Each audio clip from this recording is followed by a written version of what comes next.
Hey YouTube, it's Cody. I am out in the field today. I am outside a flip house that I'm just finishing up. I will create a video on this some point in the future, but today's topic, which I brought up last week, is about how to get your sixplex, how to go buy a sixplex, and then you can refer to the last video on how to make $100,000 doing it. But I wanted to share a couple strategies that I've used and I've learned along the way that I am still using to pick up more and more properties. And so strategy number one is stick to your location. Don't look out of state right now. Look at your market, become the expert at your market. I've gotten deals specifically because I know every person in that market that I'm buying in. Everybody in the Moses Lake area in Central Washington knows my name. And if they don't, if there's other players that are just jumping in now that are buying bigger buildings and I haven't met them yet, they will. And so point being, you need to be known in your market so that everybody sends you the opportunities first. Number two, look for owner contracts. Look for loan money down, and this is where they're going to finance it for you. Typically, they're going to own it outright, or they're going to have a very small mortgage on it. Find someone who wants to help you. And again, you can use my pitches that I've shared in other videos. Ask for help. This is the biggest thing, the biggest key that I've been using and playing on, is I'm just asking for as much help as possible. And then the last piece, and this is probably the most important, get creative.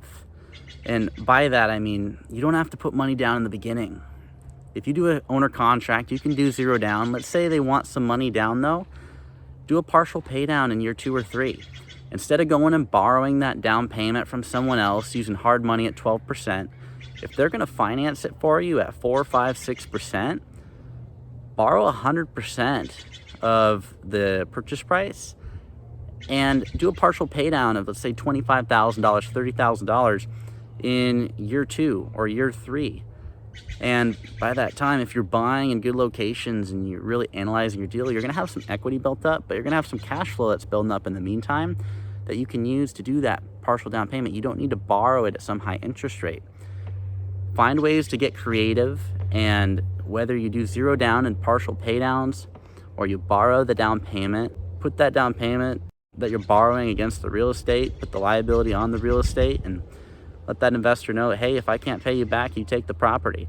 And then it really comes down to just finding the right opportunity that cash flows. Buy for cash flow, not equity growth. Equity growth will follow if you're buying in good locations, and get as creative as possible. So I hope that helps. It's a short video, but it's short because this stuff is simple.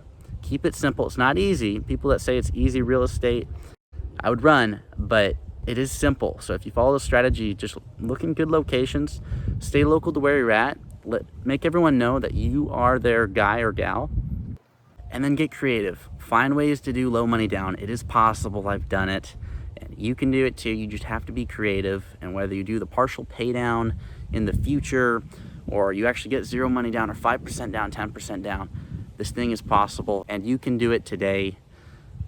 Get started and let me know in the comments if you're able to make this work for you.